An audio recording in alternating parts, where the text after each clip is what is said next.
Okay, everybody, welcome to Paranormal Addicts, Season 2, Episode 14. For some reason, we're having trouble connecting on Get Haunted. So, yep. So you can go over to find us on YouTube, or apparently we're on your page, Brian. So we'll start out like we always do. And we were. Do you think it's not finding it because you were scheduled for 6 and it's not 6 yet? No, because they're the ones that asked me to put it at 5. So, it might be. It might be. We might wait. Yeah, we do got about 9 minutes, so we might wait. Yeah, you may be right. Because sometimes when you have a live thing scheduled, Facebook won't let you go live until that time. And I know that this was put out at 6 to go live at 6 p.m. So we might be like 9 minutes early before the video. Yeah, I'm talking to Trevor right now. It says, "Oh, we got somebody. All right. So Amy's the one who did all the artwork for the Get Haunted book. So since she's watching, it looks like she's watching from YouTube, not the Facebook page. Yep. I got. So far, we have one viewer, and they are on the Facebook. They're on YouTube. Yes. Right. That's Amy. That's what I said. Yeah. So it looks like Facebook is not the Facebook. Yeah. It looks like it did not go to. Yep. I'm talking to Trevor right now, so he'll get us fixed. I hope. Oh, that's you're relying on Trevor. Yeah. The thing is, lately, StreamYard's been a pain in the butt lately. Well, StreamYard, the last show I did wouldn't let me stream to Facebook and Instagram, and usually it lets me do both, and last time it made me pick between the two. So I don't know what's going on there. Yeah, I don't either.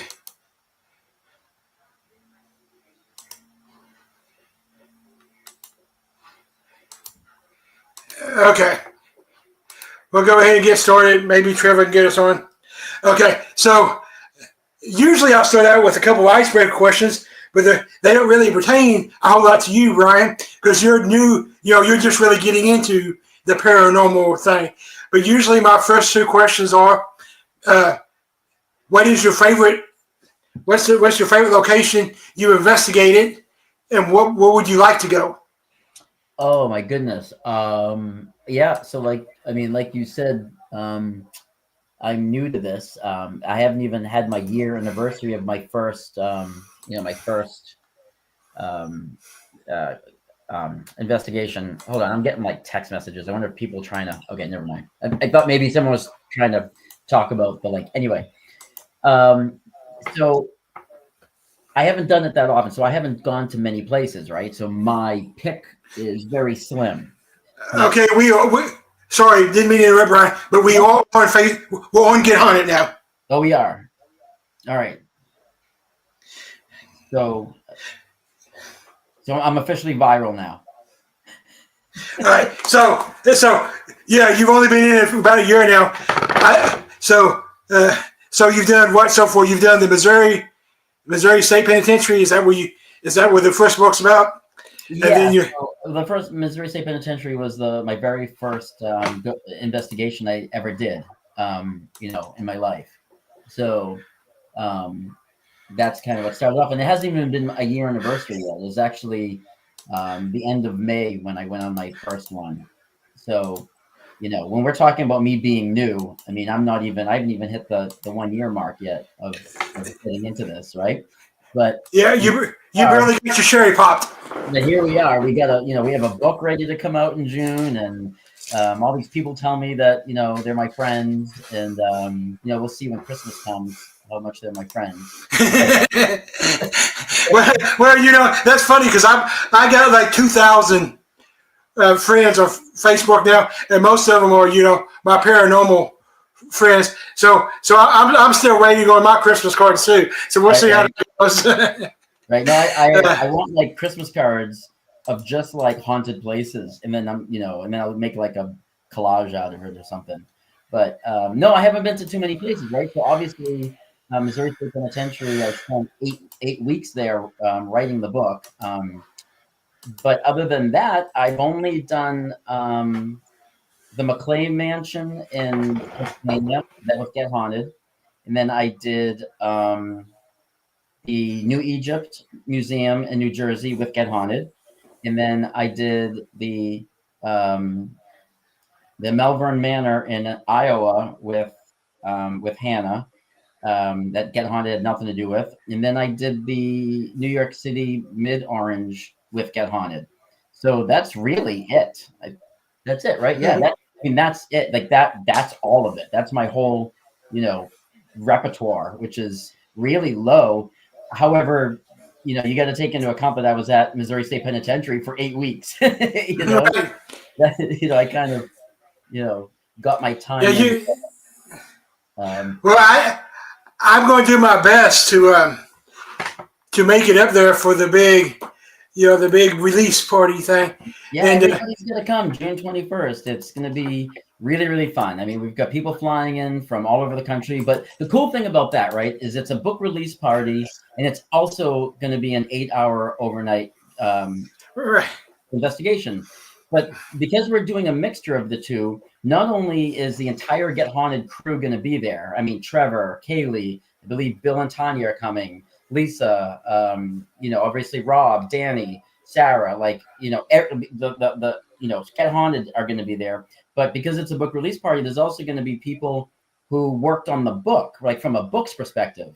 So like Amy, who's my graphic designer, who did the front cover, all the artwork inside, like she's flying in from Texas for it. And the people that are in the book, the characters of the book, Hannah's coming down, Taylor's coming down, my sister Alicia, who's in the book, is flying out from Massachusetts.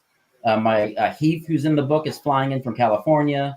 So it's just going to be this huge, like, melting pot of, people who worked on or had something to do with the book, and then people who actually know what they're talking about when it comes to ghost hunting. And then I guess we'll all put us together and I don't know, see what happens. We are going to have some surprises during the night, if MSP in the budget can get a stripper pole there, I might do some of my famous stripper moves. I'm not sure, 2 a.m. to Dancing Queen. That's always a possibility. But no, we are going to have a scavenger hunt. And I've already me and Amy have already worked out the pictures for it. And what it's going to be is it's going to be actual Polaroids, but blown up, of all the members of Get Haunted that are in the book and all the characters from the book. And we're going to hide these pictures throughout Missouri State Penitentiary. They're going to be either in different cells or, we're going to hide all of them. And the first person who takes a picture of all of them and shows me or shows somebody there is going to get a pretty cool prize. So, that'll be kind of fun. So people during their investigation can also kind of be keeping their eye out for, catching the next Polaroid that's hidden somewhere. But yeah, so we're still selling tickets for that. We still have some tickets available. So if anybody wants to come to Missouri State Penitentiary for this book release party and this investigation, you can go to either Get Haunted's website under events. You can go to my website, which is justmyname.com. And there's a link that brings you to buy tickets. Missouri State Penitentiary, their Facebook page has been started to send links out for it. But the prison boss, Sheila, she was, we had to cap the tickets, right? So there is a hard and fast, only 100 tickets available to go to this. And once they're sold out, they're sold out. And it's one of those things where if we sell out and someone didn't get a ticket who wanted to go and then they go buy it and it's not available, we can't get you in. There's a very strict rule of how many people they're allowing on the property that night. So, it's not like, well, I'm friends with you. Come on, put me on a guest list or something. There is no guest list, right? the only people who are on a guest list are the people who are working it. If you're not working it, there's no guest list. So I just don't want people to wait and then go buy the ticket and then have it be sold out, because after that there's nothing we can do. They can't get you in. Exactly. Yeah, you only got so many tickets, and Rob's already got the T-shirt. Have you seen the T-shirt with the book cover on the back? I was the first one to see the T-shirt.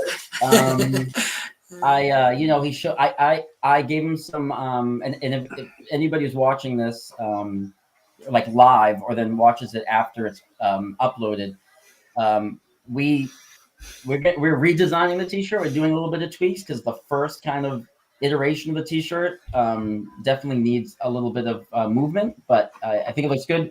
I did give him a suggestion about something for the front design that we added, and it kind of ties in, because there's going to be a back to it too. And I know not a lot of Get Haunted shirts have backs. A lot of it's just the front, but we've decided to do a wraparound. So we're working on how do we make the front coincide with the back and not make it look like just two completely separate images that don't make sense. So we're playing with that right now. So, and that will be exclusive to the book release. So that will be fun. Yeah, I saw it. Yeah, I made the comment that I definitely have to get one, and I plan on being there. The thing is, I mean, like, as you know, most of the viewers know, we still ain't gonna get haunted, but Trevor's gonna get us hooked up. Trevor is still working. He's a delivery driver for UPS, FedEx, one of those. And he said at his next stop, he's going to get us on. So that's the reason I keep playing with the things. I'm not ignoring you or the viewers. I'm just trying to get us connected. But I'm really good at just talking until I'm told to stop. So if you need to go do your thing, I can just keep talking. But anyway, no, I mean, we're still live on two places. I can, I like you said, I can upload. I can upload it later if I have to. So it's no big deal.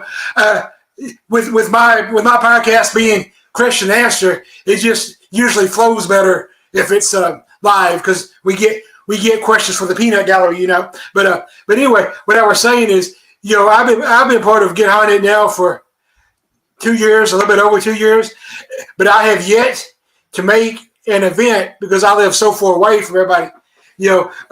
I live way down here in Western Kentucky. Even but Kentucky, are you going to the Ditto House? I am not, and this is why. There's a couple reasons why. First of all, I don't usually get really personal on my thing, but I'll go really personal right now. I have ran into a bit of bad luck lately, and it's caused a financial strain on me. My wife got in a wreck. It's been about 6 weeks ago, and totaled my estate and broke two wrists in her bone. So she hasn't got back to work. And then I decided to break my foot this week. So that's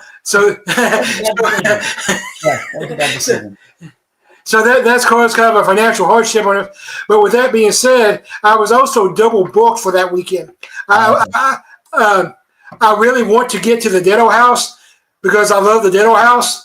And because I love Ernie and Denise, I love the packs, But that also happens to be the weekend that they have the Smoky Mountain Terror, which, I mean, you may not know that because you're still new in this. The Smoky Mountain Terror is in its third year, and it's a huge event. It does horror and paranormal, and they got like 500, they got like 100 people celebrities coming in to sign autographs and everything, and then. The surprising thing is there's only 3 paranormal teams. The rest of them are like celebrity people. But there's only like 3 paranormal teams. Me, an outlaw, paranormal, and then another one. And I thought I was going to have to cancel on it. And thank you, Hannah. I thought I was going to have to cancel on that because obviously going all the way to Gatlinburg is actually in Kingston, Tennessee, outside of Gatlinburg. But, that's like a 6-hour drive for me. So and then a hotel for 3 days, and then food, But I had somebody that wishes to remain anonymous take care of my hotel and some food money to make sure that I can still make it. Which that means a lot to me. That shows you the good of this field. Get Haunted shows you the good of the field. We're still family. There's still parts of the field out there that's still family. Right. I've never honestly met Rob and Sarah. I've had them on my podcast. I've talked to them on face chat, but actually in person. But I consider them my family. What was funny is of all the people in Get Haunted, the only one that I know on a personal basis is Trevor. Yeah. Well, I think everybody. I think that's the baseline, right? I think everybody knows Trevor, and then you go up from there. I think you start there, right? That's like me and Trevor are both from Paducah, Kentucky. Okay.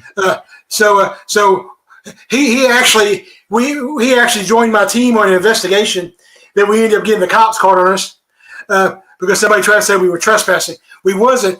This is a funny story here, Brian. I'm going to tell the story. I think this is the first time I've ever told this story on air. Okay. So we're getting a lot of firsts here on this. Yeah, we're getting an exclusive, and we are on Get Haunted now. So Trevor took care of us. So my team is Ken 10 Paranormal. That's my team.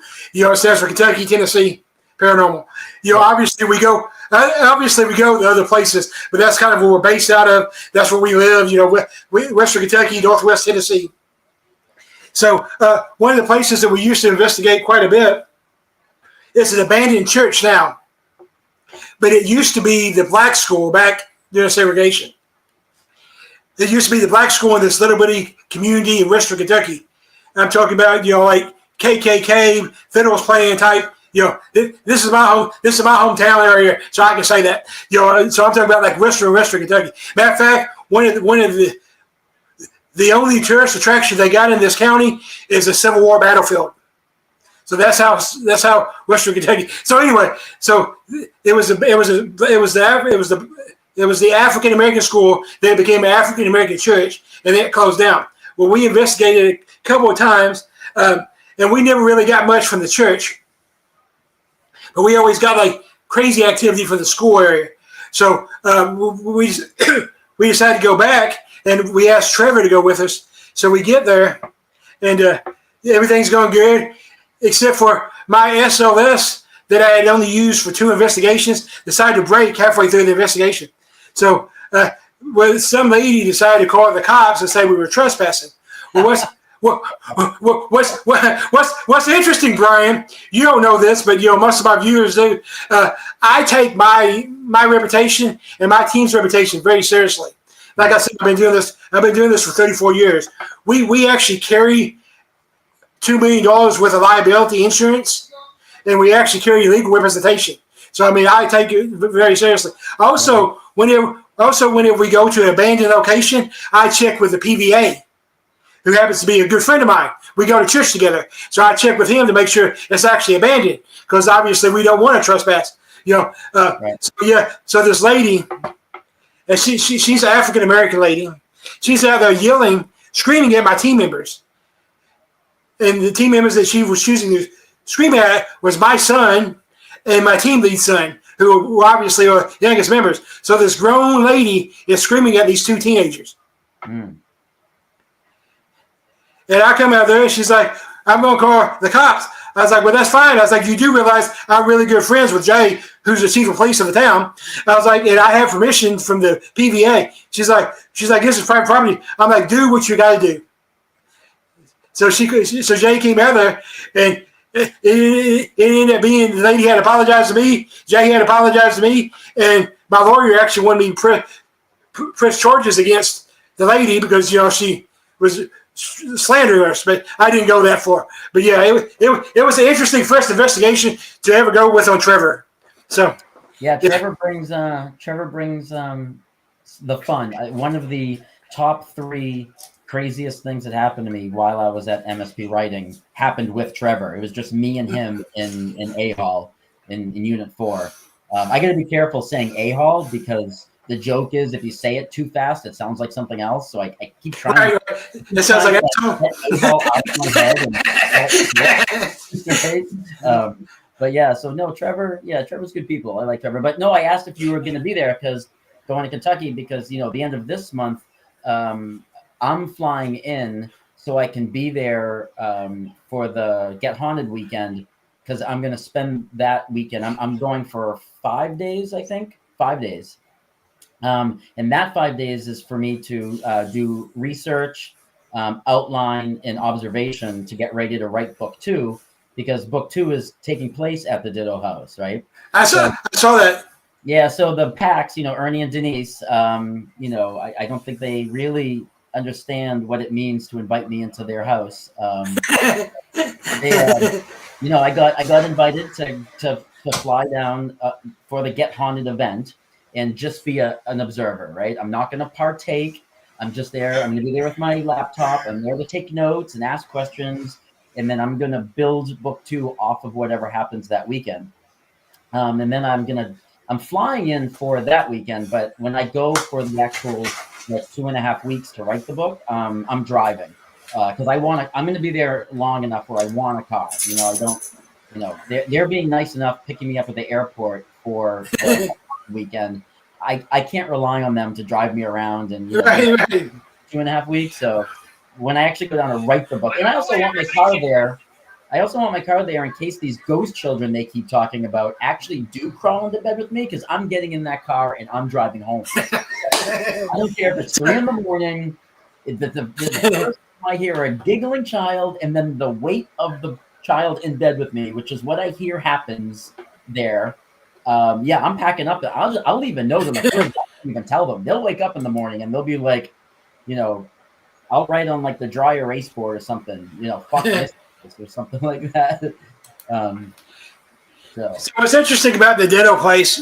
Well, first of all, so everybody thinks just because they're in the Pax are in Kentucky that we're close. Kentucky is not a really small. It's kind of a big state if you long wise. So even though they're in Kentucky, they're like 5.5 hours from me. Yeah, now, I'm from Massachusetts, where Kentucky's like a little bitty 7 minutes, or something like that. You can see it. You look out your window, you can see the other side of Massachusetts. So, I'm not used to that. Like, I'm in the same state, but it's hours away. So with that being said, to me, the Ditto place, even though I've not actually had the privilege of investigating it yet, I will. But I actually, to me, consider it the most haunted location in Kentucky. Yeah, well, if you Google the Ditto House, the very first article that pops is an article titled "The 6 Reasons Why the Ditto House is the Most Haunted Building in Kentucky." Like, that's actually the title of the article, right? So when Denise, because I met Denise and Ernie at the Get Haunted Supernatural soiree on the Battleship in New Jersey, and when I was talking to them, and they told me the name of the house, and we started. Wade from Nesper actually was the one who got us talking, and when it came up for me to possibly go and stay at the Ditto House to write book 2, I then went and kind of Googled it a bit. They much about it. Remember, I'm new, right? I'm still new in all this. So, and that was the first article that popped up, and I was like, oh my God, what am I kind of agreeing to right now? Because MSP is scary. It has its moments, right? But the Ditto House absolutely terrifies me to my core. Like, I'm legitimately scared to go to this house. So, I've been rethinking my life choices over the past couple There's been several times in the 34 years I've investigated that I've questioned my life choices. The thing that's interesting is, I counted up how many investigations I've been on a couple weeks ago, because I was a guest on a guest on a podcast, which was kind of different for me because I'm used to being on this side and I was on that side, but I was a guest, and so I added up my investigations, and I've been on 913 investigations, and my team is still one of the teams that does residential investigations. So we still go in and help people. Right. To me, that's why I do this. I tell people that, hi Kaylee, we are on Get Haunted now, guys. So all the Get Haunted people, welcome. You've missed about 25 minutes, but it's just been me and Brian yakking, so you haven't missed anything. So welcome. We talked about the Ditto House in the Get Haunted region, which I'm going to rely on Kaylee to protect me if those stupid children start coming out from underneath the beds. Trust me. Like, I'm going to call her like 2 in the morning and be like, Kaylee, I think there's a little child in the room with me. And then, like, Brian, you're aware.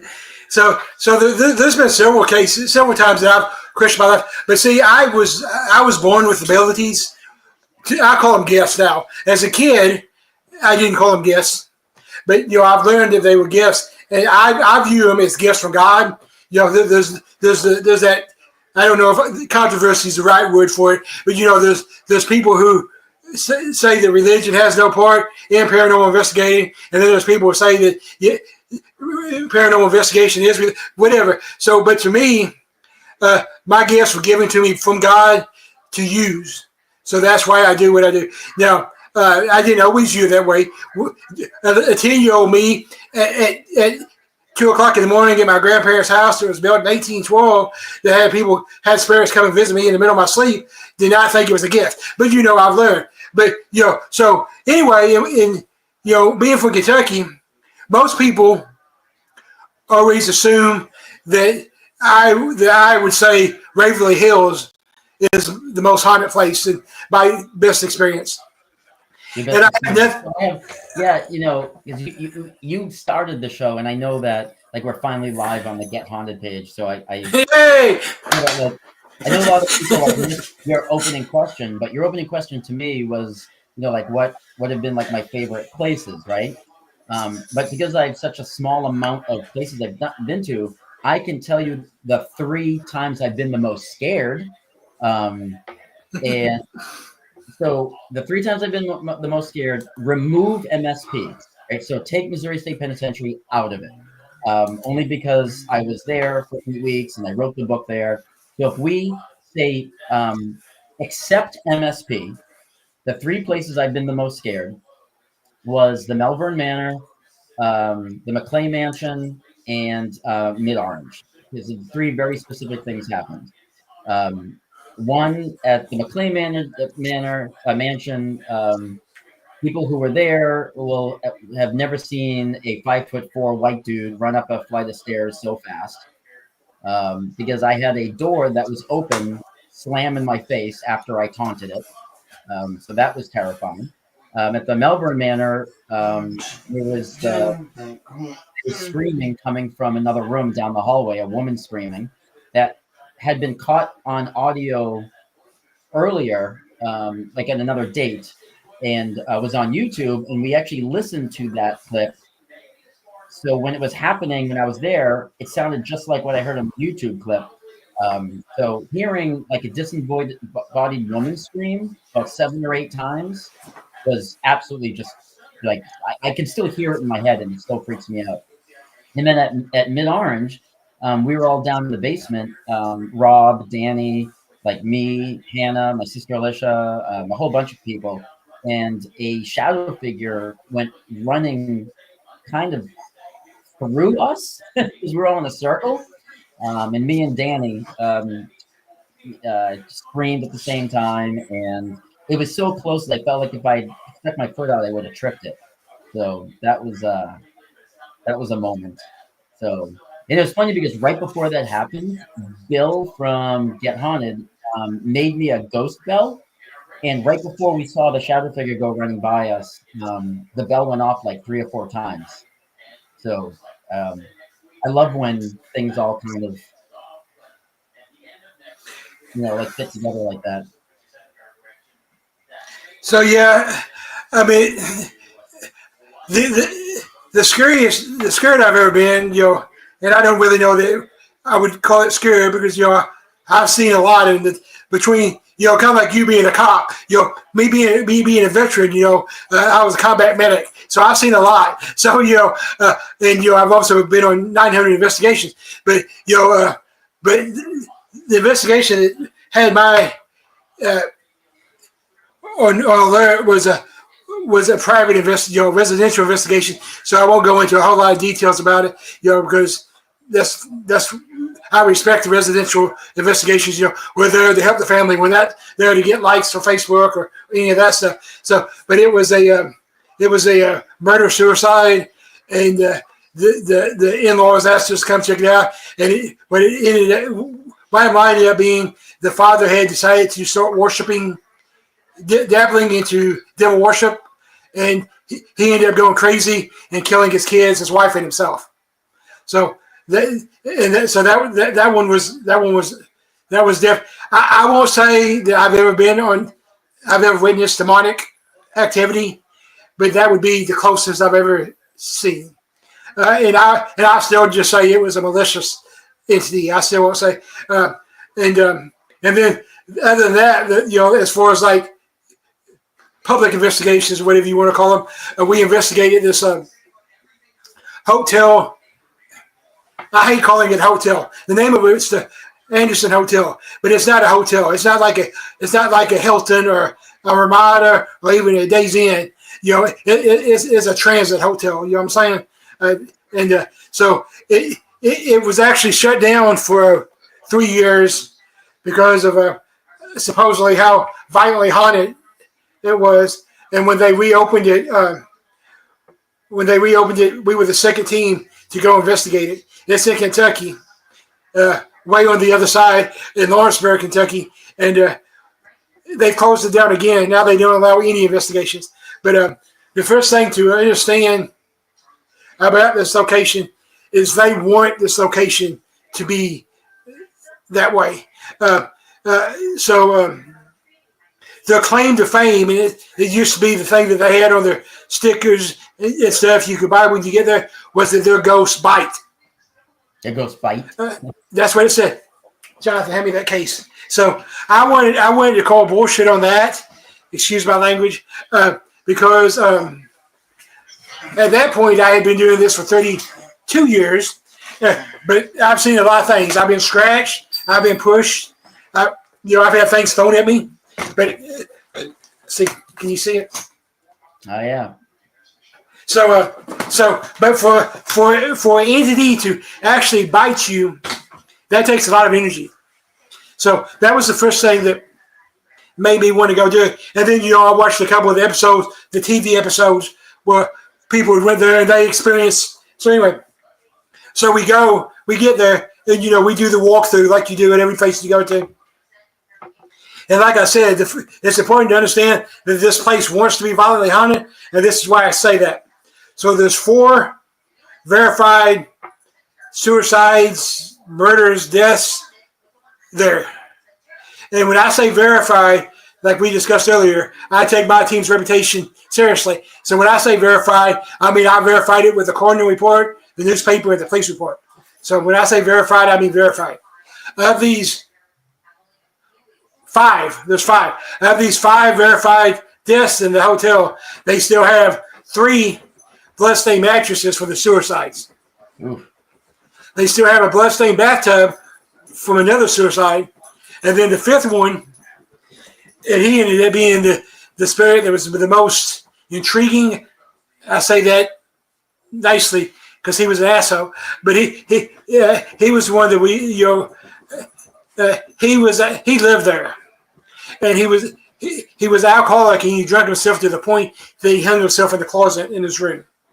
And all of his liquor bottles are still there, and they encourage you to bring a liquor bottle to give to him. We didn't do that because to me, you don't do that. You respect the spirits. You don't. So so we do this tour, and in the 3 years between being closed down to the public and reopening, they decided to operate as a haunted attraction, a haunted house, and which that's all fine and good. I understand you got to make money to keep these places open. Well, they decided it'd be cool if they painted a voodoo symbol in the entryway. Mm. Yeah, so they were making like a mockery of it almost, right? They were turning it into a sideshow. Yeah. So they picked a voodoo symbol that they found that looked cool, and it did look cool.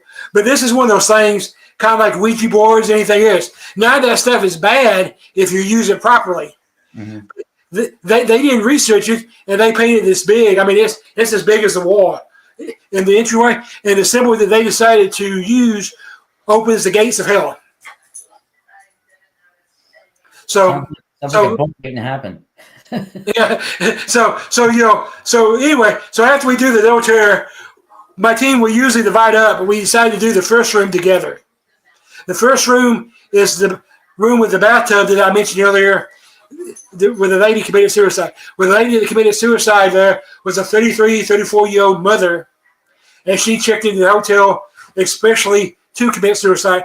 Her husband and her kids had just got killed in an accident, and that was her reaction to it. So, like I said, the blood stain's still in the bathtub. Well, I go in there, and like I mentioned, we investigate with respect. So we go in there, and I ask the spirit if I can get in the bathtub, and the response I get is yes or no. I'm like, well, I can't do both. So I get in there, and we have a good EVP session for a while. Well, then finally we get out. Well, my thing is, as long as I've been doing this, and the fact that I travel 5 hours, I don't get out the first time you tell me to. My rule has always been the third time I'm told to get out, I'll leave that room. Well, we go on for a while. Eventually, we get to the third get out, and so I get ready to get out. And like I said, it's an old-fashioned bathtub with the claw feet. So I'm trying to get out, and I'm not a small guy, as we see. So I'm my team helps me out, and as I'm getting out, I feel what feels like a really deep Indian burn on my calf. Like your bully used to give you in middle school. A really deep one, and that's what it felt like. And when we got to the our makeshift base, when we had light, we looked at my leg, and I have what looks like a double bite mark on my leg. Wow. I actually got it tattooed on my leg because I wanted to always have it. You want to see it? I'll show you.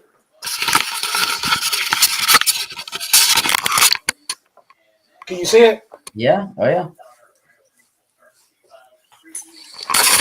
Yeah. So that's the first thing that happens, and it only picks up from there. So the next thing that happens is all of our equipment stops working. You hear that all the time, battery. So, and we had a brand new camera, and it went dead. Everything stopped working.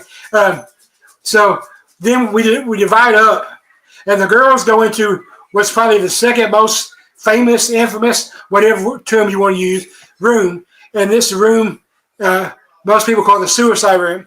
And the history of that room is this 18, 19-year-old girl, an 18, 19-year girl. This 18, 19-year-old girl came all the way from Michigan to this little town in Kentucky. Nobody knows why she came. Nobody really knows anything. The only thing they know is she ended up committing suicide on that bed.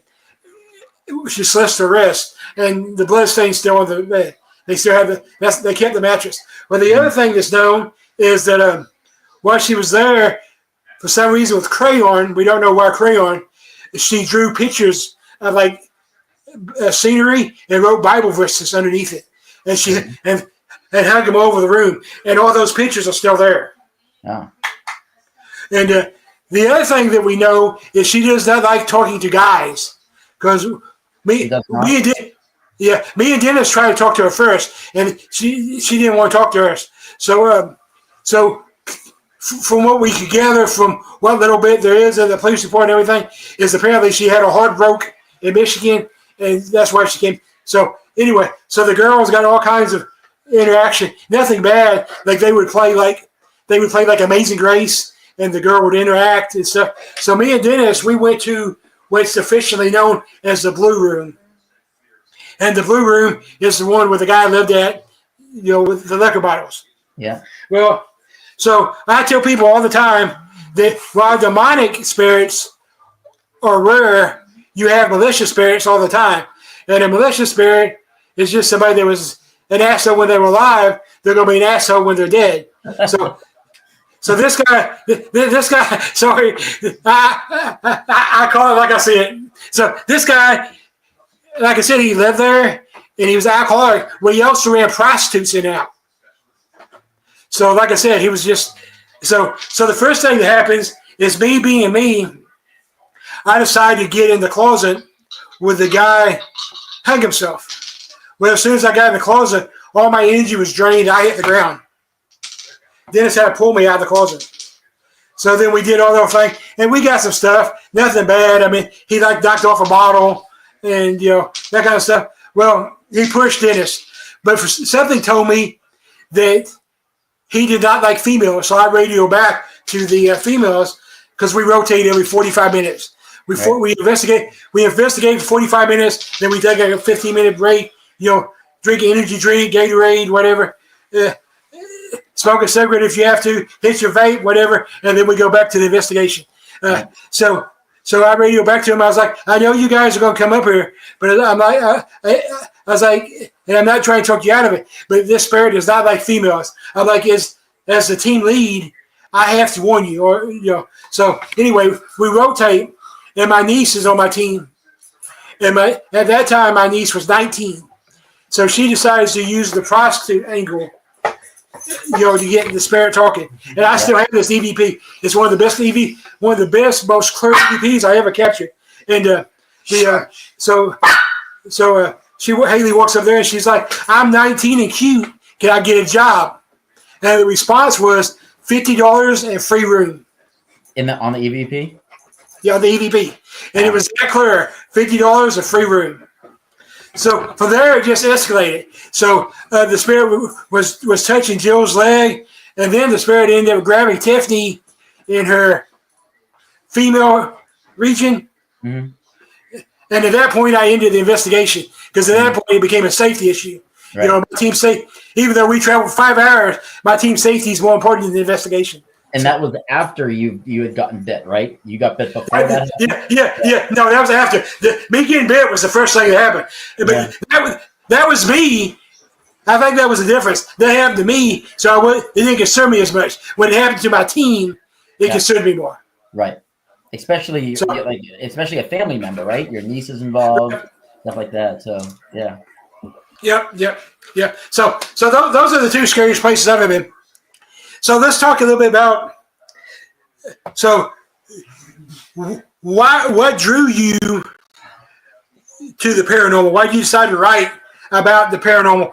Why get haunted? Just tell us a little bit about how that happened. Yeah, so it's a little bit of who I am as a person, like growing up, and things that I'm into, and then there's some serendipity here.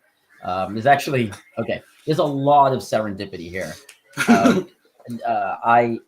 I look back on the things that needed to happen in my life in order to get me to be at the Missouri State Penitentiary on June 1st, which was the night that Get Haunted was hosting an event with Nesper, where Hannah and her friend had come, where I sat in A Hall, where Hannah had sat in A Hall, how Rob decided to split us up. But there's so many things. If I wrote them down on a piece of paper, shouldn't have happened. Like for me to even be talking to you, right? First thing is horror is my favorite genre, and I'd wanted to be an author since I was about 7th grade. I started writing short stories in 7th grade, and Stephen King is, and always will be my favorite author. And my favorite genre of horror movies are probably tied is movies of possession, but also haunted house movies. So movies like Insidious and stuff like that, right? My two favorite horror movies in the history of horror movies is The Exorcist and Insidious. So that just kind of shows you where I fall with horror movies. But as an author, I've been published since 2007, so coming up on 18 years. And at the time I had 10 published novels, and I had only written one horror novel. So 9 of my novels were not horror, even though horror is my favorite genre. And I was starting to get the itch to write another horror novel. I just didn't know what it was going to be, right? I didn't want to make it up. I do have a supernatural crime noir trilogy that involves a witch from Salem, Massachusetts, but I don't really consider those horror novels because it's more supernatural crime driven. Just because there's a witch in it doesn't mean that it's always horror, right? So, um, and I had to go out to Missouri for training for my job, and I did a overnight ghost hunt at MSP, and I'd never done one before, and I loved it so much that as soon as I went back to where I was staying, I jumped on Missouri State Penitentiary's website and saw that they had the very next weekend was the Get Haunted Nesper event. So I had been there the weekend before as my very first one ever. Never thought that I would do another one after that. I thought this was kind of those like skydiving things, right? Where you like skydive and then you check it off your like bucket list, and you're like, well, I did that, right? I honestly truly thought like, okay, well, I'm gonna go do an overnight and check that off my bucket list. And I could not believe how into it I was. So I went back and met Get Haunted, and it was that night where I think the universe was like, yeah, you're supposed to be here tonight, and you're supposed to be meeting these people. Oh, and by the way, here's a plot for a horror novel. And that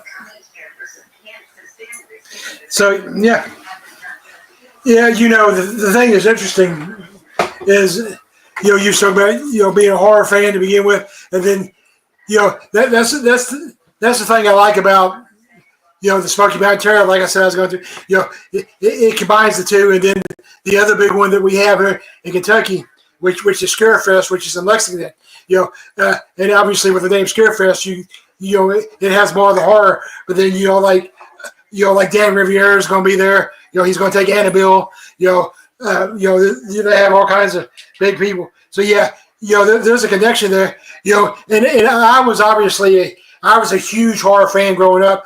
The first movie I can honestly remember seeing was at the drive-in. My stepdad took me to see was the original Halloween. John Carpenter, the classic, and the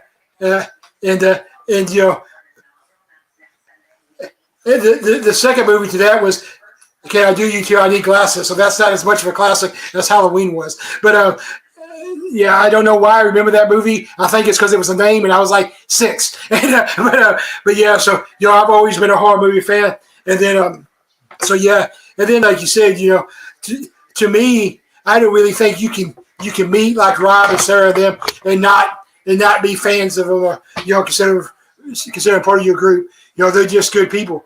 So I'm actually working on my first ever book, Brian, and it's more of a biography kind of. It's kind of a how to be a paranormal investigator type book. But everybody's wrote one of those. You even got the Idiot's Guide to Paranormal, the Idiot's Guide to Ghost Hunting. I'm sorry, right, Idiot's Guide to Ghost Hunting.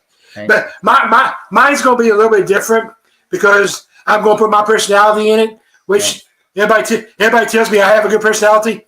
I guess I do. I carry the podcast. So this year I'm by myself. Last year I technically had a co-host, but I was really by myself. And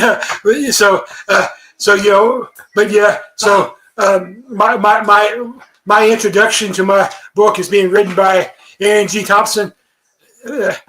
From 28 Days Haunted, and et cetera, et cetera.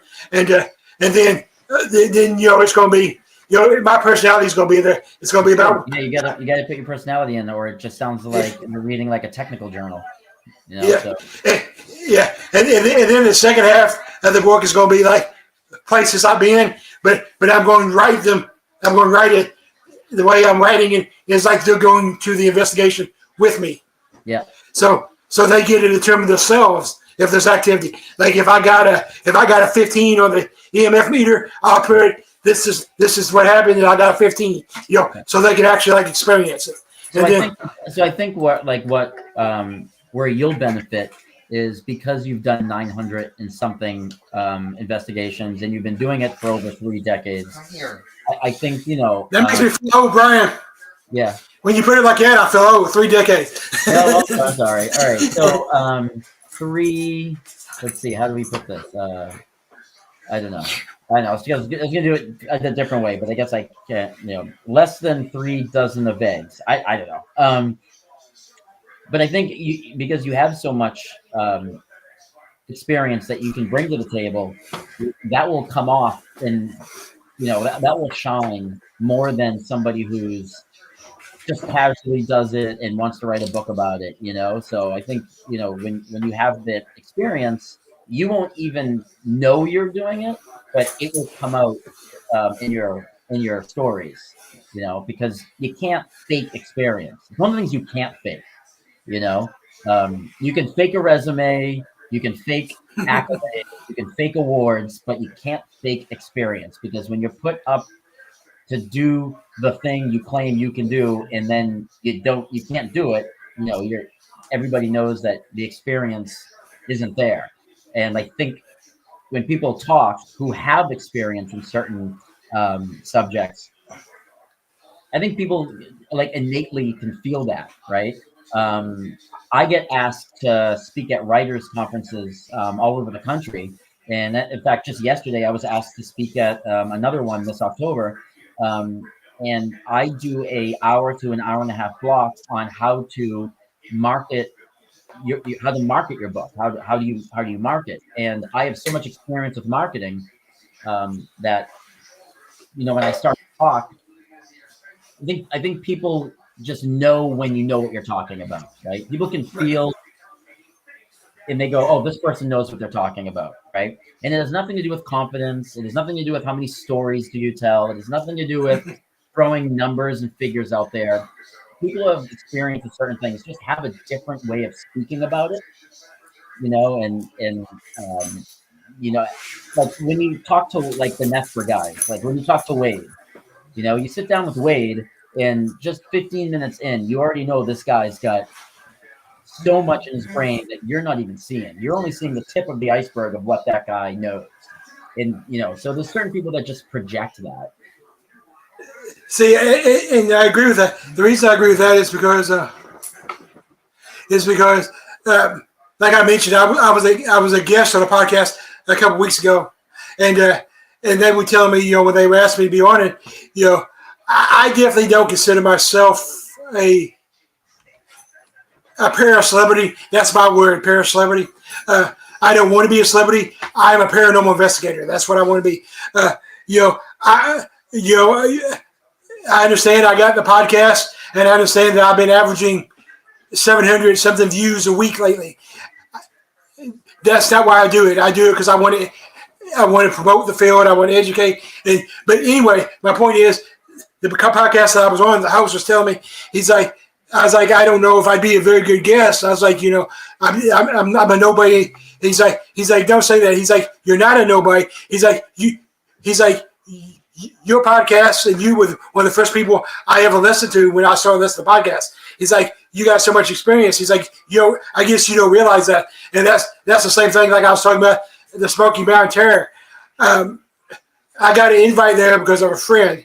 And so I was talking to another friend of mine who he's definitely is a para-celebrity. He's had a show for a while, and I'm not going to mention his name. He's a good friend of mine. But I was talking to him, and I was like, tell him I was going to the Smoky Mountain Terror. He's like, they told us we wasn't big enough. And I was like, well, if you're not big enough, I'm definitely not big enough. Everybody shows to me the same thing you just said. Whether I realize it or not, my experience and my passion comes out when it shines through when you talk, when you're not even trying, right? And I think people listen and gravitate towards those people, and that's why when Rob gets in front of 50 people at an event, he commands the room without trying, right? Because there's just a level of confidence. Now, not cockiness, because that's different, but I think there's a level of confidence, and people say, oh, this person knows what they're talking about. Like he understands the topic, or she understands the topic. And I think that's very important if you're going to write a nonfiction book or a how-to book, because people will read right through you if you're, if people just, oh, you know what, I'm really into, I don't know, whatever topic, and then they try to write a book about it, and it's people can see through that real fast. Yeah, my working title right now, I've had some people who like it and some people who don't, and I've had some people tell me it's too long. But my working title right now is "Don't buy generic batteries," and it's probably not a demon. a memoirs of paranormal investigator. Don't buy generic batteries. Yeah. You like it? Don't like it? What do you think? That's funny. I like that. Yeah. I've had some people tell me it's too long. It would cost me too much money to put it on the title page. No, I think that should be the title. I know if Amy is still in our chat, she's she's the graphic designer guru. I know, Amy. Do you think that would be too long to be on a book cover? And I'll see if she'll answer or not. But there's always ways you can play with the font and the size and stuff, so you can get it all there. But yeah, that's my working title. Look, she answered. See? She said she'd get it on the cover. Yeah. All right. Well, seriously. But here's the thing: if you come to MSP, if you come to the book release party, which we spent a bit of time talking about in the beginning of the show, if you come, you'll meet Amy because she's going, and then you can talk to her about the front cover of your book there, and walk away with a graphic designer. That's what I was about to say. Amy, be sure to send me a friend request because really, at my point right now, I was planning on like self-publishing and everything, and I don't really know if that's the best thing to go. But that's just because I consider myself a nobody. That's kind of where I'm at right now with it. But yeah. There's nothing wrong with self-publishing as long as you do it right. Self-publishing gets a bad rap nowadays because the author didn't do it right, and they put out a subpar product. So when people buy a self-published novel that either wasn't edited professionally or doesn't have a professional cover, they assume that all self-published novels must be the same way, right? So that's an uphill battle that a lot of self-published authors have, is you're like salmon fighting against all the other self-published novels that are crap. But if yours is good, you got to get people to know who may have had a bad experience with someone else's self-published book that yours isn't crap. And that's a hurdle. But once word of mouth gets out there, and if you do the marketing correctly, any self-published novel can sell just as much, if not more, than a traditionally published novel nowadays. Well, I plan on, I'm about 8 chapters into the book. 8 or 80?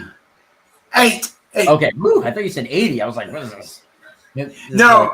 I don't think anybody want to read me that long. I don't think anybody wants to listen to me that long or read me. But anyway, so my goal is once I do get it published, self-published, however I get it published, I figure I'll start doing the Paracon circuit again. Yeah, yep. I used to do that. I mean, you don't know that, Brian, but like other people do, like Courtney, the Get Haunted people know. So I lost 3 years of paranormal investigating because I had brain and spine surgery. So for 3 years, I couldn't really do anything. I had to learn to walk and everything again, and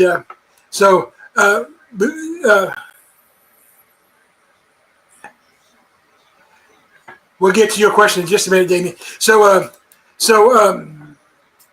yeah, I used to speak at Paracons quite a bit before since I've been back, I do the podcast, and really I'll give Sarah a big shout out for that, and Rob, so I had pretty well lost my confidence and everything when I came back into the field. I figured I was back to being a nobody. Not that I consider myself somebody. We know that already. But I figured, I was going to have to, start from ground zero. Nobody's going to remember who I was or care. And so Sarah started talking to me about being that part of the Get Haunted podcast program, and that's what gave me my voice back and helped me get my confidence back. And so I'm good. I'm good with I'm good with the podcast. I'm good at being behind the camera on the thing, even though I do tell people most of the time I do have a radio face, so it'd be better if there was no screen. But we can't do anything about that. You have to look at me. But I think I have a very low self-esteem about myself. But anyway, moving on. So I haven't really got to the point where I doing the Paracons again yet, because after the brain surgery I developed a stutter sometimes. Most people don't notice it, but I do, so it bothers me. Right. And with that being said, I am doing, besides the Smoky Mountain Terror, I am doing 2 other Paracons within the next 2 months. So I'm getting back out there. The funny story with that is I was supposed to do one last year, but it ended up getting canceled. But I told a good friend of mine who's also an author, J.B. Coates, I was telling her that I was finally getting back to doing speaking at a Paracon if I don't cancel it. And she told me if I cancel it, she's going to kick my ass. So, you can't cancel. So, and she's a black woman. You don't mess with those. So I'm a little bit scared. So, but yeah. So anyway, but what's funny is even though I'm just now getting back to speaking at Paracons, I do plan one. This is actually my 3rd year of planning one. So yeah. But I don't speak at it either. I may introduce the speakers, but that's about, and I do participate on the question and answer panel. With the people. I do that. Last year I even got out of introducing the speakers because Trevor did it for me. I don't know if that's the best idea. I love Trevor, but I give Trevor a lot of crap because I like him so much. So it's easy to tease him. So, like I said, me and Trevor, I call Trevor my little brother because he's a lot younger than me, and we're both. But so last year, the name of my event was the West Kentucky Paranormal Expo. I mean, last year it was the Haunted Graves Paracon. Well, this year I changed the name to the West Kentucky Paranormal Expo. I did that for 2 reasons. One reason was here and where I live, it's Graves County. And Graves County has adopted Halloween as their thing. So they have a special event every weekend in October. Well, Haunted Graves is the name of the whole month long of activities. Well, the people down here in Western Kentucky wasn't smart enough. They wasn't intelligent enough to separate the fact that the West Kentucky the Haunted Graves Paracon was an event on its own and wasn't the whole month with events. Right. So that's one reason why I changed it. And the other reason was I wanted to, Paracons have got a lot of drama lately, a lot of negative publicity. So I wanted mine to focus on the community and positively. So I changed it to Paranormal Expo. But anyway, so last year my headline speaker was Aaron G. Thompson and Gavin and Paula Kelly, and I had some other people. Well, Aaron G. Thompson, he came from all the way. He lives in Indiana, almost to Chicago. So it was a good drive for him. Well, he came down the night before, and instead of paying for him a hotel room, I put him up in my friend's haunted B&B. And so he was coming to Paducah to meet us to eat. And so I was at the expo that everybody set up. Well, Trevor was meeting him. So Trevor already had met Aaron because they had already met at a Get Haunted event. We're about to leave. So the place closed at like 8 o'clock. Well, I was supposed to be done with set up by 7 o'clock. Well, it kept dragging on. 8 o'clock, people were still setting up. So I'm messaging you. I'm going back and forth with them. I was like, I'll be there. Well, when I get there, obviously the place has already been closed for like 15 minutes, 20 minutes. Well, the thing that was cool was the location not only let me go ahead and go in, they went ahead and let me order food and everything. So I spent that whole Friday night hanging out with Trevor and Aaron G and his, at that time, fiance. They're married now, but his fiance. So yeah, there's still some good people there. But yeah. Let me ask you this question. This is a question I ask everybody, and your take on it will be a little bit more valuable, I think, because I don't know about that. because you're still kind of an outsider. You know what I'm saying? So you're still kind of looking in, and you can talk. Yeah, no, I'm an outsider. I'm definitely You guys, your network is the Get Haunted network is definitely. I don't ever want to ever give the impression that because I wrote this book and because I've I've done some investigations and that I've become friends with you guys that I would ever consider myself equal to any of you guys in the paranormal field. I'm still down here looking up. So I'm down there with you. And, I know I'm not, but to me I am. I think I really need to get a better. I think I really need to look at myself more positively, and that's an honest thing. I don't look at myself very positive, but anyway, that's enough about me. So you have so much to offer with your experience and your years, and you definitely need to understand your worth. So the question I always ask everybody, as you know, unfortunately, you know this firsthand. As you know, lately, the paranormal field has had a lot of drama. What? No. No.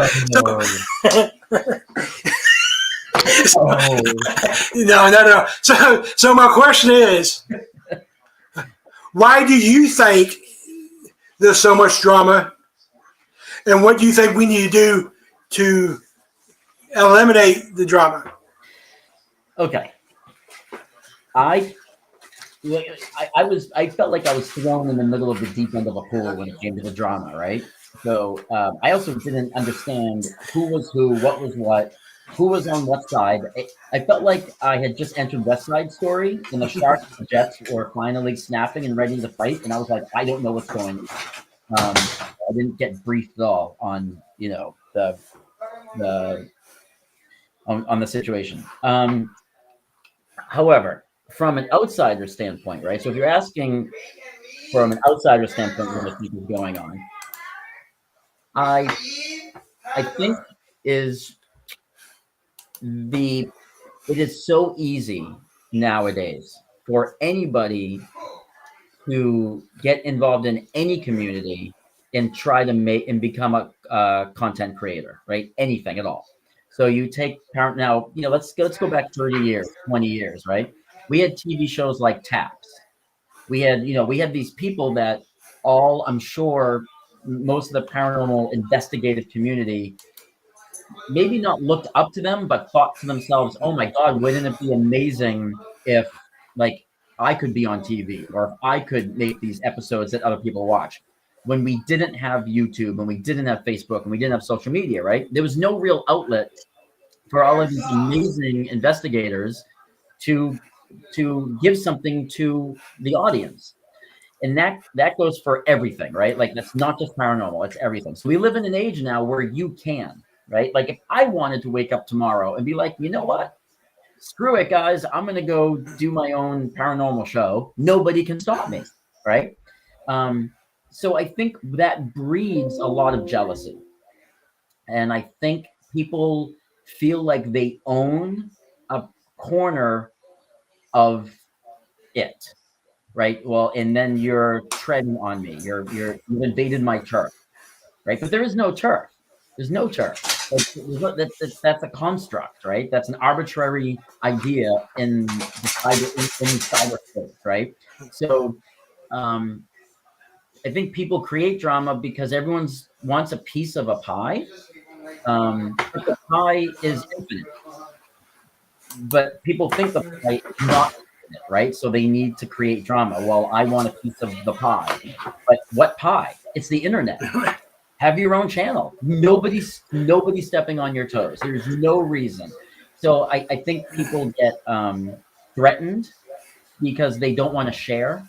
They don't want to play nice in the playground because they think that there's only so many slices, right? This isn't Fort Knox. It's not like once the gold is all been used, you can't print more money, right? Everybody can work. And if and it's funny, being in the author community,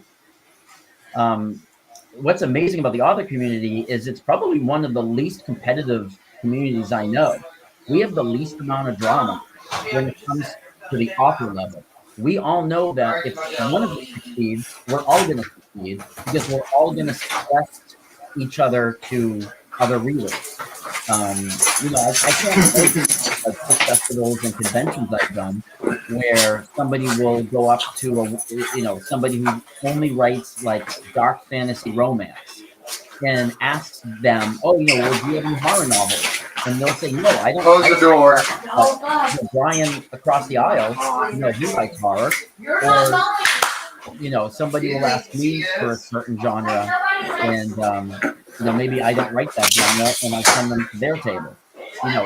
There's no concrete pieces of pie to just put that in. So I think people who create the drama in any sort of market at all are people that they have some sort of ownership. They don't want to share the playground, but they don't realize that the playground is infinite. The playground's infinite. Everybody can play in this playground. And if more people come and want to play in the playground, you're not taking up space. You're not taking one square piece of sand away from me.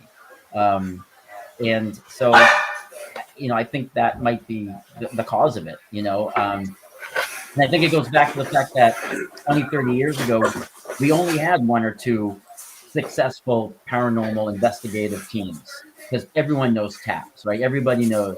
So, but we live in an age now where if anybody can do it, there's this kind of panic feel like, oh, well, I want the bigger piece of the pie, and if everyone just realized that we can all play in the sandbox, everybody. Exactly. It's a big sandbox. It's a beach. It is a beach. It's not even a sandbox. So, yeah, I agree. I pretty well agree. I think Sarah put it best when her and Rob was on my show. For some reason, people think they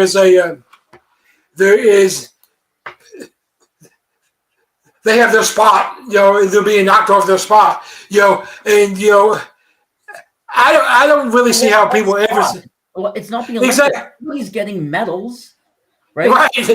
Trophies at the end of the year. Like, oh, you did 15 more investigators than these people, so here's you. Like, there's no Super Bowl in the paranormal, right?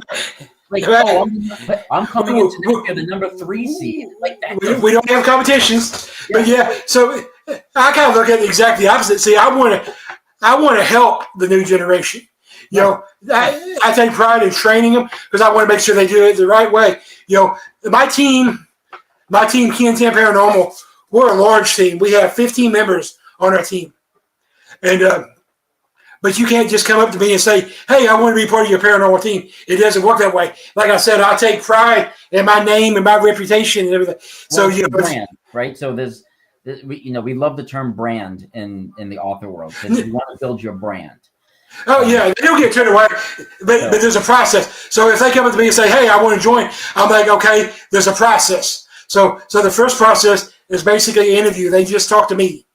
And if I think that they're fit and I think that they really want to be, then they move into the next step, which the next step is they'll come to a team meeting. We have monthly team meetings. That's how serious I take this. We have monthly team meetings. So they'll come to the team meeting, and then we'll do an orientation. And during this orientation, I actually have a typed up piece of paper that we go over, and it explains, that we don't provoke. We're not like you see on TV. That it explains that if it's an 8-hour investigation, you probably have 16 hours of recordings that you have to listen to. So it explains everything. And if they agree to that, then they go into training. And then the training depends on them. They may be out training in 1 or 2 investigations, or they may still be in training for a year. It just depends. So, but that's me. I enjoy teaching everybody. So people ask me all the time, what is the biggest difference now and 34 years ago? And to me, the biggest difference is now everybody's worried about being a celebrity or Back when I got into it, everybody was worried about making the field better and helping each other. Right. And now, the thing is, I've coined the phrase para-celebrity. That's my phrase, paracelebrity. And we have a lot of paracelebrities out there, and I don't really. They can do their thing. They don't really bother me until they start making it harder for the real investigators. Right. There's a location in Tennessee. It's a popular and well-known location. It's a hospital, an abandoned hospital. They actually run two of them in there. One's the old South Pittsburgh Hospital, and one's the Harriman Hospital. Well, thanks to these two paracelebrities, Z and C. I won't say their actual name, but Z and C. That should tell you who they are.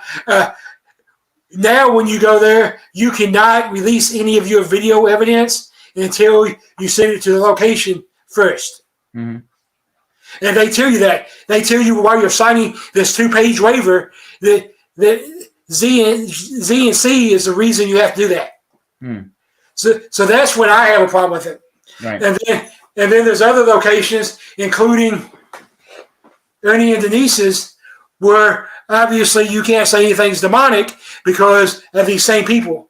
Because for some reason, everybody thinks if you say demon, you automatically get more likes. I'm going to say demon twice so I can become the most popular podcast in the world. Demon. Word, right? The D word. Did it work? But the thing is me and Damien, our good friend Damien here, we were talking about this particular people, and I made the statement. To me, they're the boy band of the paranormal world. Boy band, the NSYNC.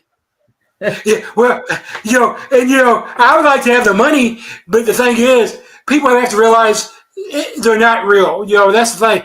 And now they bought a school and tripled the price to investigate the school. And that's what. But Damien corrected me. Damien said, no, they're not. They're not the boy band of the paranormal world. They're the Spice Girls of the paranormal world. They do have the blonde hair, though, so it could work. But anyway, so enough about that. So, and that's the thing, I got a good friend, and I'm going to mention his name this time. I mentioned him earlier. So I have this good friend, Gavin Kelly. He's a known name. He's a relatively big name in the paranormal field. He's got his shows and everything. He's actually written a book on how the paracelebrity has ruined the field. Because he said, if you get into this just to make money, you're getting into it for the wrong reason. Oh, I guarantee you, I'm not making money. I probably lost $3,000 last year. I agree with you. And So let's get back to Damien's question here. Let's see. He said, before you started writing your novel, my novel, yeah. Were you a novice in the paranormal field? But now have you became accustomed to all language and equipment? Has it opened up your senses you didn't have before writing, or experience you wouldn't have thought twice before being paranormal? Right. So I love telling the story. I wouldn't even say that I was a novice. I was pre-novice. Right? I was nothing. Nothing. Even novice is giving me credit. When we talk about the equipment, my entire education or knowledge about any equipment came from the movies, literally Hollywood or TV shows. So MSP, the staff there were so patient with me. God love them. I look back on those first that first three weeks or so that I was there writing the book, and I didn't realize how patient they were being with me, because I didn't know what things were called. I didn't know proper names of things. I was saying REM pod incorrectly for about 6 weeks until Lisa corrected. So that just goes to show you how little I knew about the gear and the equipment, right? I was calling it a REN pod, like REN, the whole time.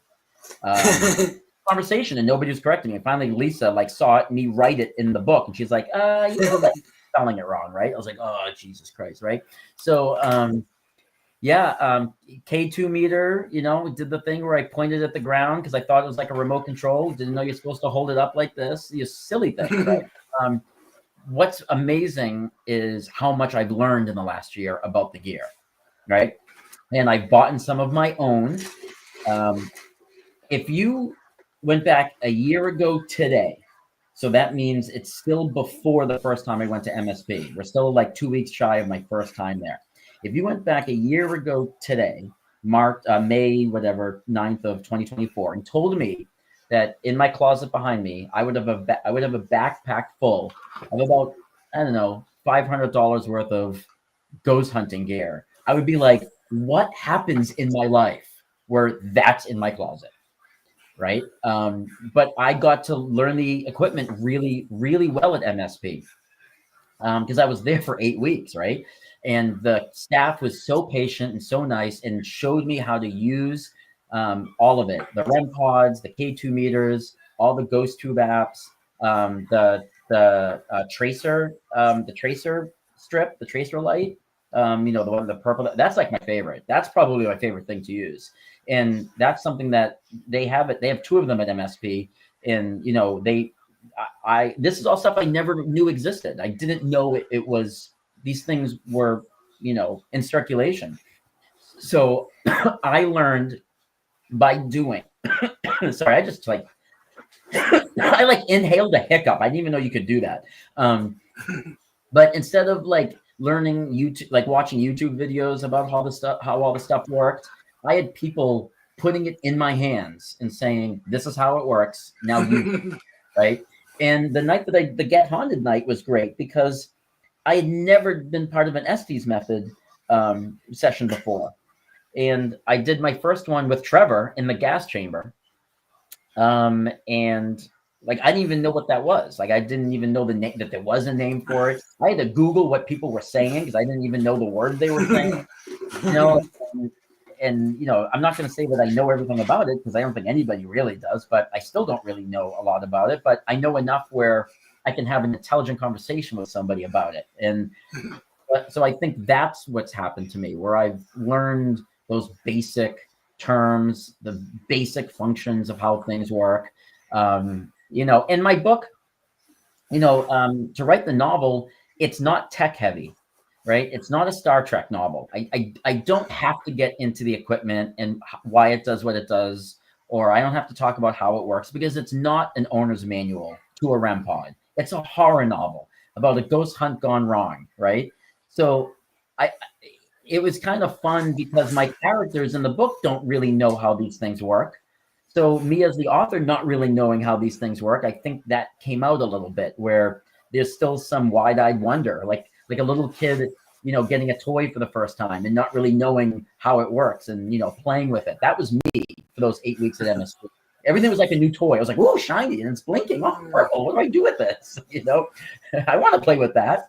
And we, when we do breakouts, even with the Get Haunted people, I'm so fascinated with Rob when Rob does his EVP sessions. If you haven't been in a room with him when he does these, I always walk out with like my jaw on the floor. They are so amazing. I feel like he's a maestro with those EVP sessions. And I'm just like in awe of like the knowledge that all these people have that I've met, and I mean, including you. I'm so in awe and I'm very humbled, and I don't take for granted that the Get Haunted community have kind of welcomed me with open arms.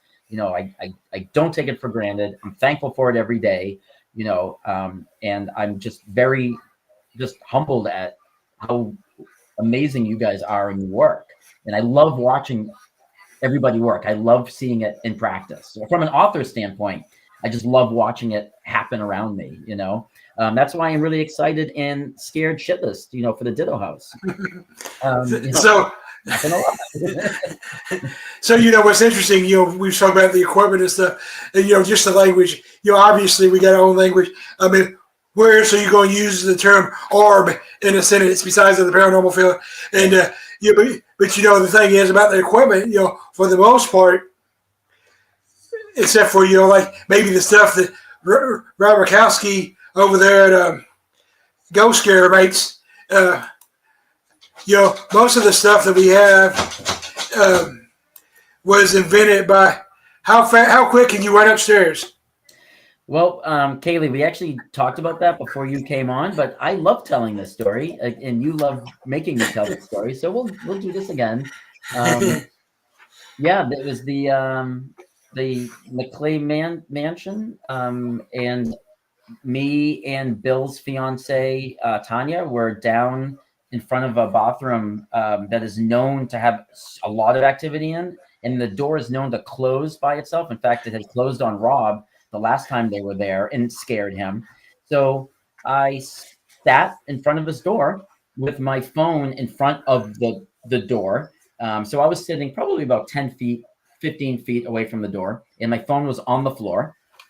And about an hour went by, and me and Tanya were just talking, and the phone was saying nothing. The door wasn't moving. I was like, you know what? I'm done. So I stand up, I reach for my phone, and as I'm reaching for my phone, I say, well, fine. If you're not going to fucking close the door, I guess we're going to go somewhere else.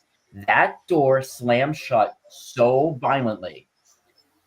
I almost thought about just abandoning my phone. I definitely abandoned Tanya. I mean, I left her. I mean, I ran like nobody's business. Like I ran like there was a werewolf after me.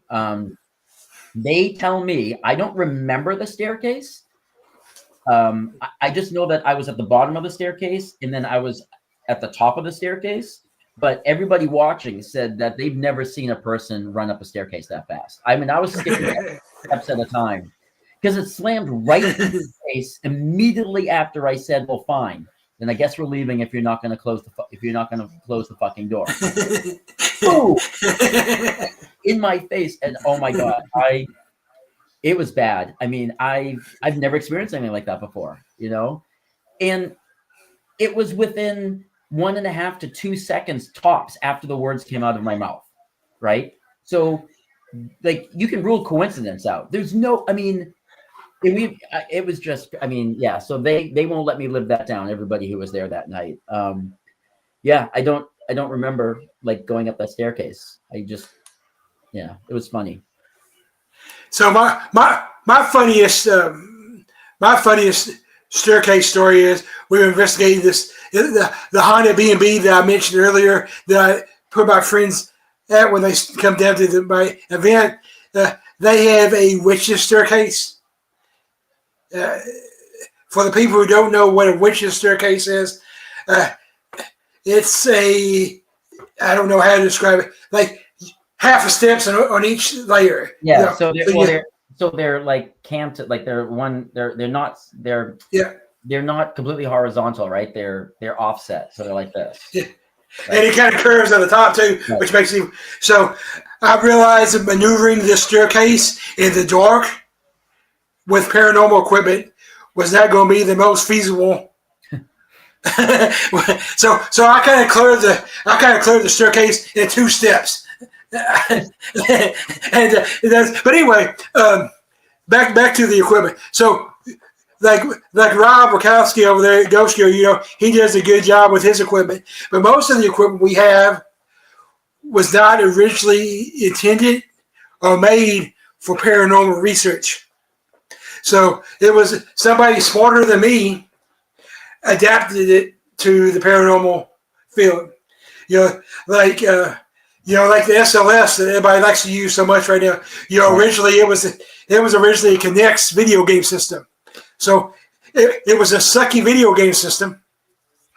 But somebody smarter than me, or more observant than me anyway, noticed that while they were playing games live, that the camera was picking up people walking into the room when there was nobody walking into the room. Interesting. So somebody was like, "Hey, we can use that in paranormal research." So they developed it in paranormal research. I've actually had 2 of them. 2 of them in my. So the first one. So the thing is, like I mentioned earlier, and I mean I'm sure you can attest to this.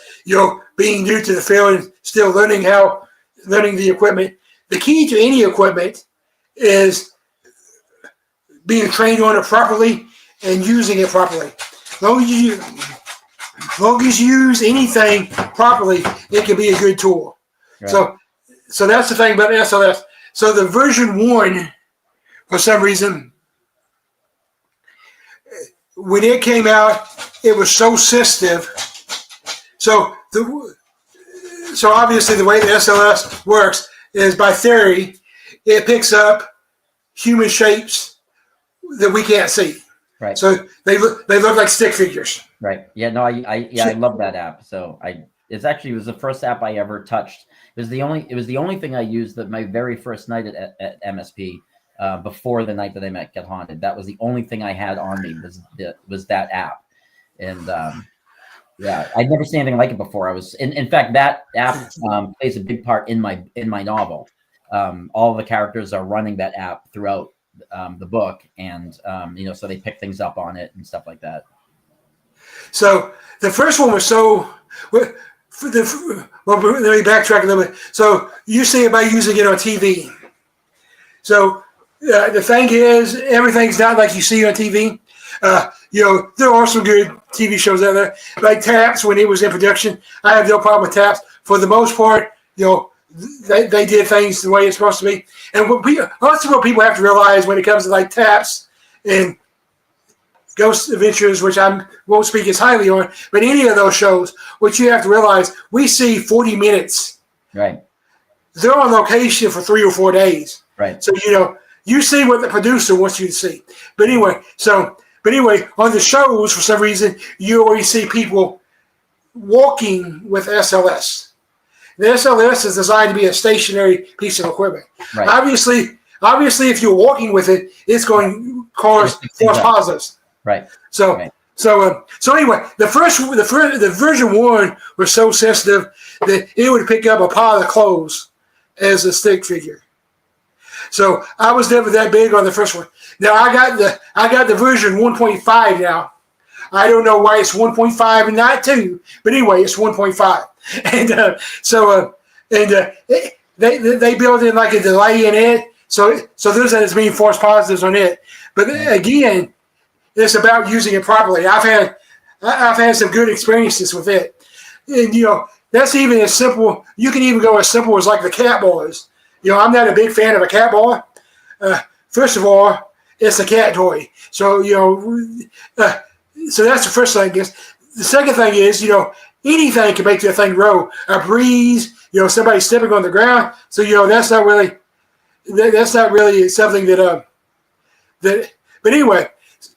But even I say that because even the cat ball can, when used right, can produce evidence. I did an investigation one time in Cave City, Kentucky, and it was a hotel, and so we got there. It's your standard hotel. The long dresser, the little dinette table, the 2 beds. So I decided just to set the cat balls on the dresser to see if I get anything. Yeah. First thing is, I figured that could at least tell me if the dress was even, because if it's not even, the balls are going to roll down. Yeah, or something took one of the cat balls and pushed it all the way down the length of the dresser. Just one of them. Mm-hmm. So since it was just one of them and it was all the way down, that's pretty good evidence. Right. So anyway, that's just my long spell. Laura said that she doesn't rely on SLS. She uses her own senses. I do that too, as we discussed earlier. But my thing is, and people can get mad at me when I say this or whatever they want to, I'll debate anybody all night about this stuff. I'm quite passionate about this, and I have a lot of experience to back up what I'm saying. But the thing is, if you're doing a residential investigation, that's a lot easier to come up to a homeowner and be like, this is what I captured in video. This is the EVP I captured. This is what I captured on the thermal camera. It's a lot easier to go to the homeowner with that than to go to the homeowner. This is what I feel is happening. If you have that extra. So that's why I use the scientific. Let's see what Damien says here. Why in the ditto house with the decent? Why in the ditto house with the decent? Yeah, I was going to reply to this because I read it when he typed it. But he, so Damien, I do have a typewriter from the 1920s that I used purely in a photo shoot for an author photo for the back cover of one of my novels. and I have the typewriter in my writing office still. It's on top of my bookcase. I hadn't thought of it until you just wrote it. Since I'm driving to the Ditto house to when I write the book in July, maybe I'll throw it in the car with me and bring it in and type away on it a little bit to see if that old vintage clackety clack, I don't know, does something. Or maybe I don't want to open that can of worms because, there's enough going on in that house. Why should I add something new? I'm already going to be fighting off ghost children for their Fruity Pebbles in the morning, I think. So I think trigger objects, can be useful at times. I'm definitely not against it. So my way of communicating, my way of investigating and my team's way of investigating, we consider ourselves a hybrid team because we use the old school stuff, and the new school technology. So the way we put it on our Facebook page is we combine the old school techniques with the new school technology. So anyway, right. So when we go in, we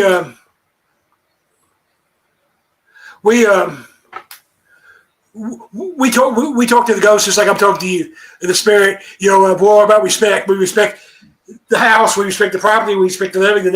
So we just talk to.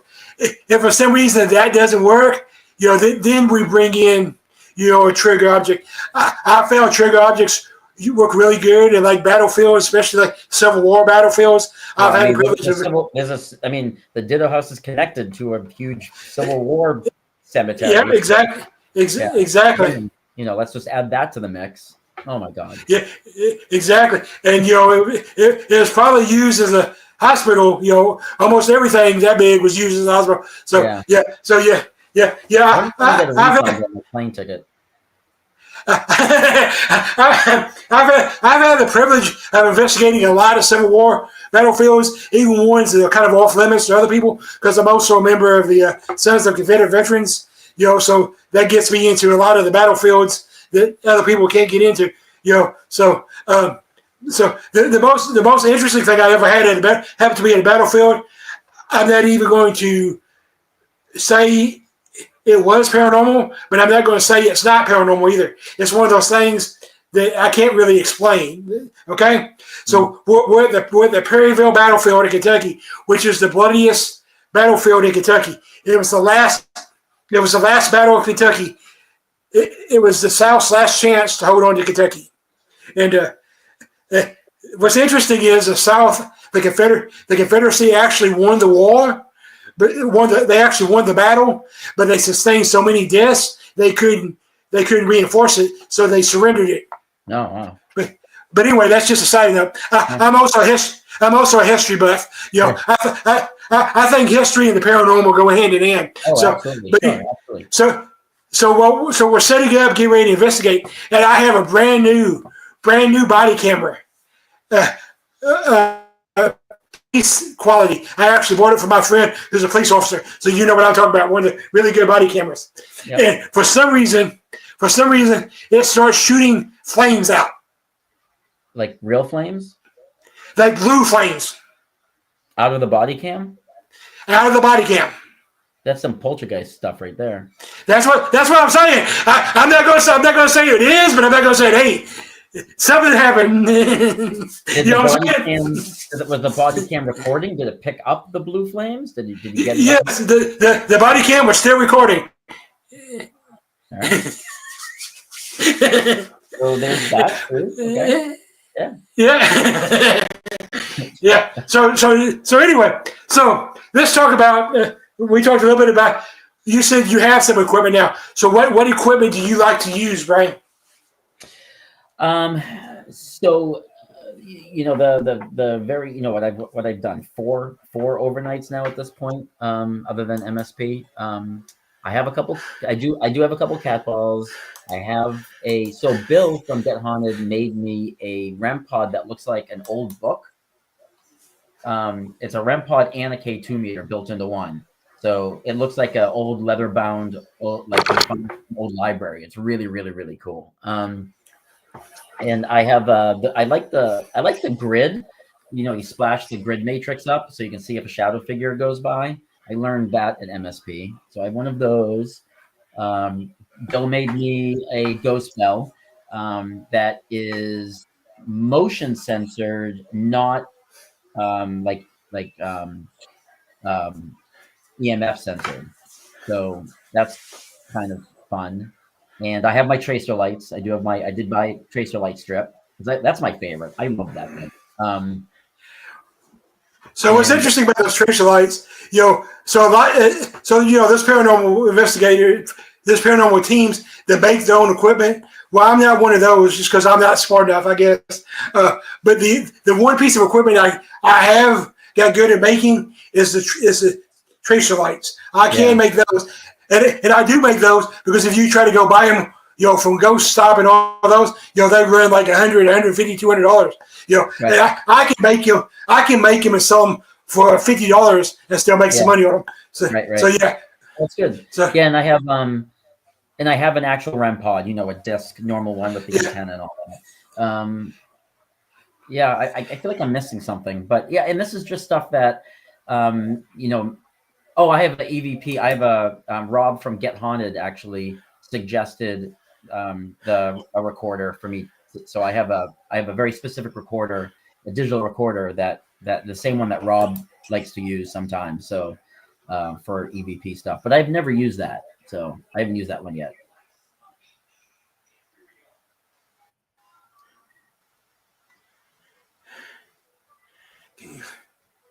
That one's for you.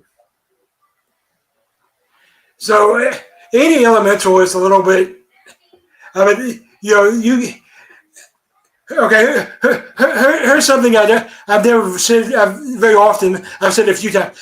I would rather deal with a demonic entity than elemental, because at least with a demonic entity, you have rules. You have guidelines. You know what to do.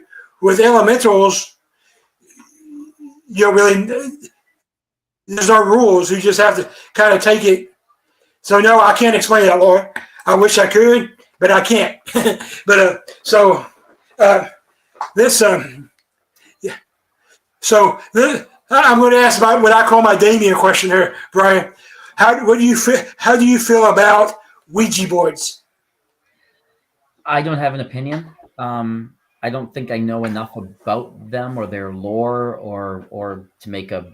I do know that I don't think I will ever put one in any of my novels, and or at least in the Get Haunted tale novels. I just don't. I'm not comfortable writing about them. I think. I also think they're very. So if you're asking me that question from an author standpoint, they're very cliche. They're considered very cliche in the horror genre. I probably won't have any Ouija boards for however many Get Haunted tale novels I write, just because they do come with an eye roll now in the horror novel community, where it's like, oh, so now this is the Ouija board, and there's this eye roll that you can hear. So if you're asking me as an author, no, I do not. Probably will never have a Ouija board in any of these books. If you're asking from a paranormal enthusiast, I'm intrigued by them, but I don't think I know enough about them to have an actual opinion. So here's my opinion. Not that anybody asked, but this is my show, so I get to give my opinion. To me, a Ouija board is like any other tool. As long as you know what you're doing, right? It's okay. Like any other tool, though, if not used properly, it can open up gateways and portals. So it has to be used properly. So I'm going to give the short version of a long story that I've shared a couple of times before. My first introduction to a Ouija board. By the way, I call this my Damien question because if you don't know Brian, Damien's turned himself into a human Ouija board. His arms are literally a Ouija board. No, so I did not know that. I've never. Damien has been in the audience for a lot of the shows I've been on, and he's very, very communicative through them. But I've never met him nor seen pictures of him, so I don't really know anything about him. He's from Scotland, so it's going to be a while before you know that. Yeah, I know he's from Scotland, and so I know I know about Damien, but I've never seen him or met him or talked to him other than like comments on the shows I'm on. I consider Damien my brother, even though I've never actually met him, but we've communicated a lot over the past 2 years. He's almost always on my show, and he's actually going to be my guest later on this year. So let me say this about Ouija boards before I go on to I was going to tell you about my first introduction. So I actually have a guy in England that's actually making me a custom Ouija board that we're actually putting in a silent auction at my Paranormal Expo to help raise money for the expo. So, So my first introduction to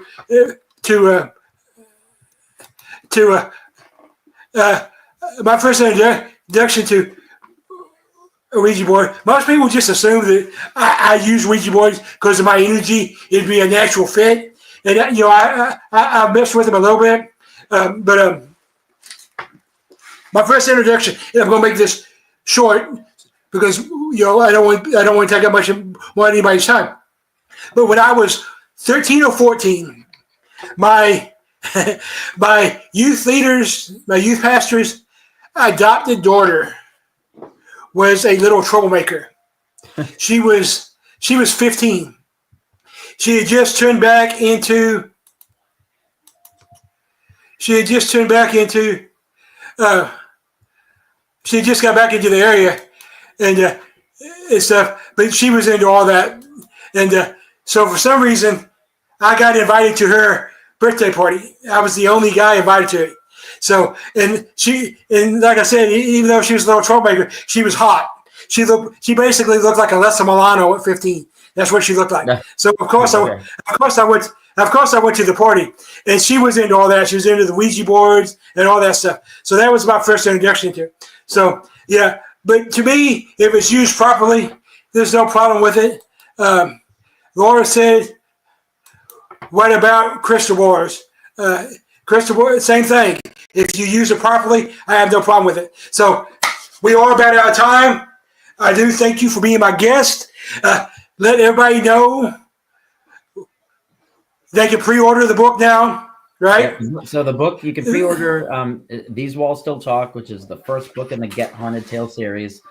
You can pre-order it on and basically all the bookstores. So in paperback, ebook, and audiobook, right? And that's important because some people only listen to audiobooks. Some people only read ebooks. Some people only want the paperback. All of my novels are available in all three formats. They're available in every bookstore. And if you buy it from my website, which again is just myname.com, if you pre-order or buy it from my website, I do sign each copy individually.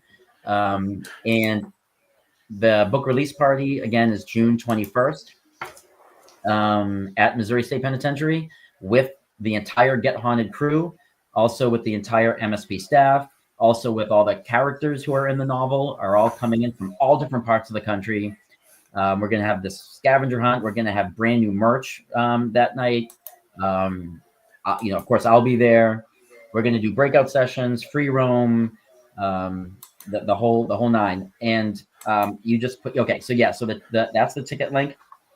If that link isn't clickable, you can go to Get Haunted site, or you can go to my website. Again, it's myname.com, and there's a link to buy tickets there. And like I said, when we started this, we were only allowed a certain number of tickets, and that came from Missouri State Penitentiary.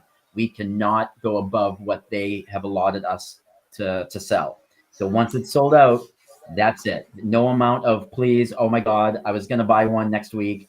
Help me out. Could you get me in? The answer is no. Like, we have very strict, we were given a very strict number by Missouri State Penitentiary that this is how many people are allowed to be here. This is how many tickets you can have. And once they're gone, they're gone. And I'm not saying that, to scare anybody or speed up ticket sales. It's literally one of those things where once they're gone, there's nothing any of us can do. This was part of our original agreement. And I'm going to tell everybody they don't want to miss this event. Not only is it the book release, but just the Missouri Penitentiary is a place you want to investigate. It's on my bucket list location. It's usually quite expensive to investigate. So this is opportunity to go with other people, so it's not as expensive. So don't miss the opportunity. So Brian, thank you for coming on the show. I would look forward to seeing you at the penitentiary, and it's gonna be great. I look forward to seeing everybody. I mean, I'm so happy to see so many people that I've only seen their names come up on my news feed. It's there's so many people flying that are coming in for this. It's just gonna be. Yeah. So I would like to talk to you sometime, and we can do this on camera about getting an autographed copy of the book to go into the silent auction, because the silent auction goes to charity. All the money from absolutely. So we'll talk about that later. But thank you for being on the show. I'm going to play the exit video, and we are out of here. Everybody, thanks for joining. Next, remember, we are an hour earlier now, so hopefully next week we will actually be on Get Haunted at 5 Eastern, 6 Eastern, 5 Central. And but anyway, everybody, thanks for tuning in. Brian, thanks for being my guest, and we will see you.